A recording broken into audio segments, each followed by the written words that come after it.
এই পডকাস্টটা আমাদের মূল উদ্দেশ্যই হচ্ছে ইউথকে মোটিভেট করা, এবং আপনি খুব ভালো বললেন যে কাজে খুশি থাকাটা খুব জরুরি, যে আমরা মানে হ্যাপিনেস পাচ্ছি কি না। তো আমি সেই দেবাশিস দত্তকে জানতে চাইবো যার কথা হয়তো অনেকে জানে না। মানে আপনি শুধু তো মোহনবাগানকে সামলাচ্ছেন না, আপনি একজন অন্ত্রপ্রেনারও, এবং আমাদের ফিউচারে অনেক বাচ্চাই আমরা দেখতে পাচ্ছি, স্কুল হোক কলেজ হোক, তাদের মেন্টালিটি হচ্ছে কি আমি নিজের বিজনেস শুরু করব।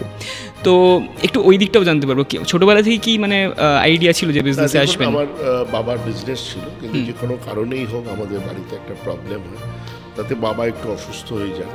তারপরে আমি অ্যাকচুয়ালি 20 বছর বয়স থেকে এই বিজনেসের সঙ্গে জড়িত, এবং নিজেই আমি করছি। তারপর আমার বাবা মারা যান যখন আমার 30 বছর বয়স, আমার মা মারা যান আমি যখন 28 বছর বয়স।